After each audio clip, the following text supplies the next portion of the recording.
तुझे हम दो सना ज़ेबा है प्यारे कि तूने काम सब मेरे सवारे. In the name of Allah, the most gracious, the merciful, you have been born for a great purpose at a singular moment in time. Dear viewers, Assalamu alaikum wa rahmatullahi wa barakatuhu. Welcome again to another episode of Waqf in Focus, a program in which we'll be discussing current contemporary issues which Waqf are facing. With me, I have again my dear two friends, respected Farooq Sahib and respected Tokir Sahib. Assalamu alaikum. After the last program, which we had, our first episode, there were Waqfinan from all over the world who asked different questions related to Waqfino. And as a team, we were thinking that we should discuss those questions in this program, which we were receiving from all around the world. Tokir Sahib, if I just start with you, there was one Waqfino, and of course, in our department, there are many other who asked this question as well, regarding different careers, different fields. And for example, someone asks, can I become a photographer or can I go into business as a Waqfino? So how would you respond to a Waqfino? Firstly, before highlighting what sort of careers that a Waqfino should go into, I think it's very important to understand the essence of Waqfino. So as a Waqfino, I think the main thing that we should remember is that how can I serve the Jamaat in the best way? And as from a parent's point of view as well, this tarbiyat should be done from their side as well, that they brush their child in such a way that he or she understands this. So Hazur Anwar, Ayyadu Ta'ala bin Nasr al-Aziz, he mentioned one of his Friday sermon, which he delivered on the 28th of October 2016, that, Waqfina, they shouldn't have this thought in their mind that, my colleague is earning hundreds and thousands of pounds and I will not be able to earn in a month what he or she earns in a day. So Hazur Anwar said that rather than having this thought, they should rather think that Allah Ta'ala has blessed me and my task is far more superior than any worldly thing.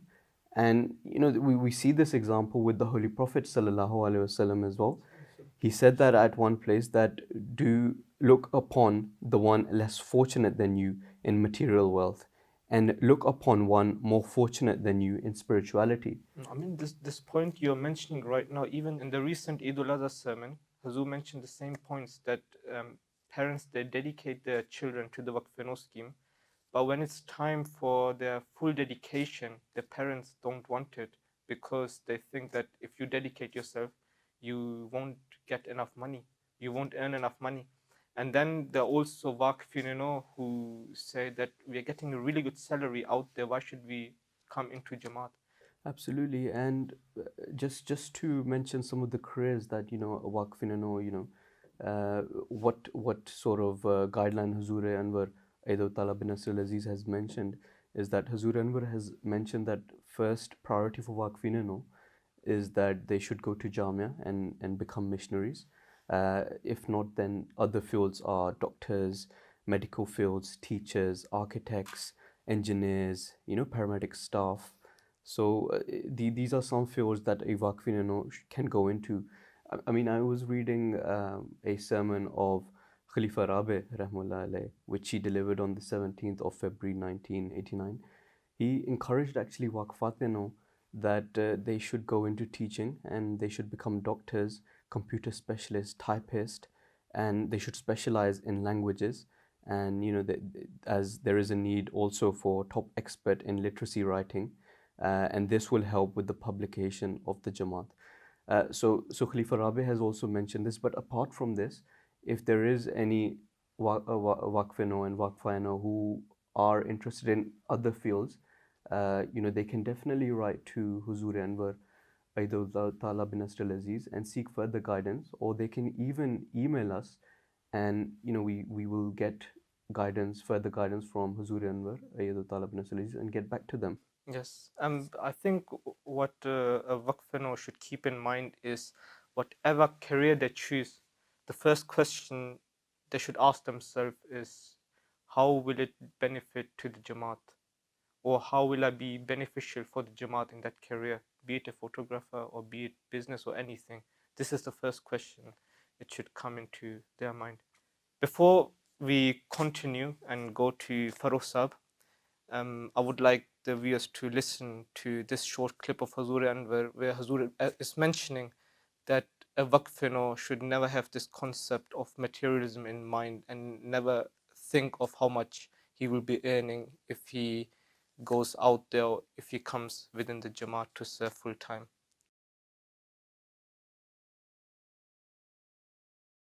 ایک طرف وہ مائیں ہیں جنہوں نے اپنے بچے وقف نو کے لیے وقف نو میں دے کر وقف کیے، لیکن جب بچے جوان ہوتے ہیں تو بعض والدین کی طرف سے یہ ادھر آ جاتا ہے کہ ہمارے حالات ٹھیک نہیں، بچہ اگر صرف جماعت کی خدمت کرے گا تو تھوڑے سے الاؤنس میں گزارا نہیں ہوگا، اس لیے اس کو دنیاوی کام کرنے کی اجازت دیں۔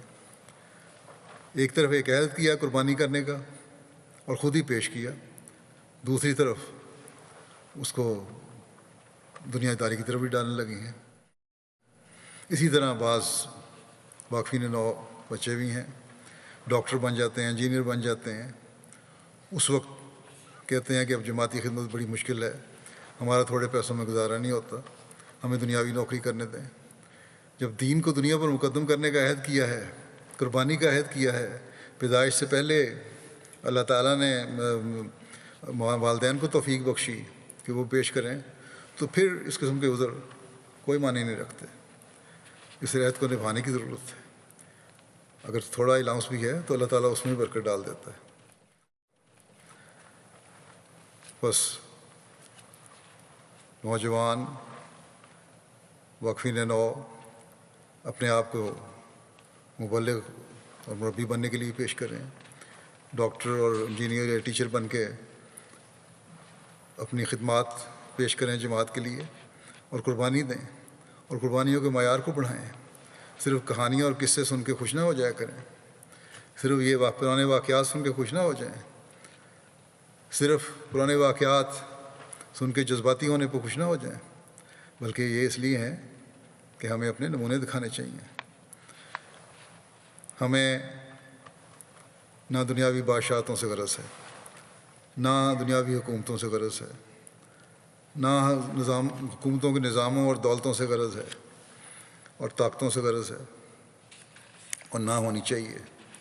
ہاں اگر کوئی غرض ہے اور غرض ہونی چاہیے تو یہ کہ کس طرح ہم اسلام کی صداقت کو دنیا میں غالب کر سکتے ہیں، کس طرح ہم دنیا کو حضرت صلی اللہ علیہ وسلم کے جھنڈے تلے جمع کر سکتے ہیں، کس طرح ہم خدائے واحد کی حکومت دنیا میں قائم کر سکتے ہیں، کس طرح ہم بھولی بھٹکی انسانیت کو خدا تعالیٰ کے حضور جھکنے والا بنا سکتے ہیں، کس طرح ہم انسان کو ایک دوسرے کا حق ادا کرنے والا بنا سکتے ہیں۔ بس یہی ہمارے سلسلے کے قائم ہونے کی غرض ہے، یہی احمدی کی غرض ہے، اور خاص طور پر واقفین نو کی تو یہ غرض ہونی چاہیے۔ اسی کے لیے وہ اپنے آپ کو جامعہ میں آنے کے لیے بھی وقف کریں اور زیادہ سے زیادہ مربی بنیں، مبلغ بنیں، تاکہ اسلام کا یہ پیغام ساری دنیا میں جلد سے جلد تر پھیل سکے۔ Dear Waqfino, as you have heard, Hazur has mentioned that parents should never have that concept that how much my child will be earning or what will happen to my child after he dedicates themselves. Nor should the Waqfino have this concept in mind that if I sacrifice myself full time for the Jamaat, how much money I will earn. Farouk Sahab, coming back to you, Tokirsa was mentioning in the beginning that the first priority for a boy should be to go to Jamia. So there was a Waqfino who asked a question that do you need to know Urdu to join Jamia? Bismillahir Rahmanir Rahim. So speaking about your question that you've raised, this question was raised by a Waqfino in Hazur's classes, or one of Hazur's classes, where he questioned Hazur regarding the language you need to know to go to Jamia. But Hazur answered him saying that you should only have the attention to go to Jamia, and in Jamia you will be taught from from the foundation level of the languages. And also I remember in one of Hazur's Jamia classes itself in 2009, referring to a student from the Gambia, Hazur complimented his level of learning of the Urdu language, saying that he learned the Urdu language as his second language within 6 months. So we can see that it's not important to know fully of the Urdu language, as you will be taught from level 1 when you join to Jamia. Moreover, not only Urdu language but also Arabic and also Persian, it will be taught from as if it's from the foundation level.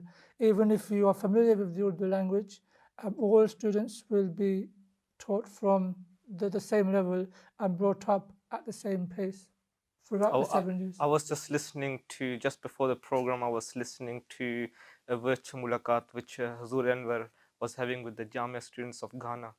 And I was amazed how good the Urdu is. I think it's better than I was just listening to it. It was just amazing. Hazur was interacting with them in Urdu and they were answering back in Urdu. And they were not just students from Ghana, even from Kazakhstan or from Jordan. So different international students. Also, we see that even not now, even before, when only Jamia was established in Rabwa, we see some renowned missionaries which were not from the Pakistani descent, they were from foreign descent, but now they have the knowledge of Urdu language. I know Wahab Adam Sahib from Ghana, he also graduated from Rabwa, and his Urdu was to the level that he could communicate with the Pakistanis or his class fellows. They could even speak Punjabi.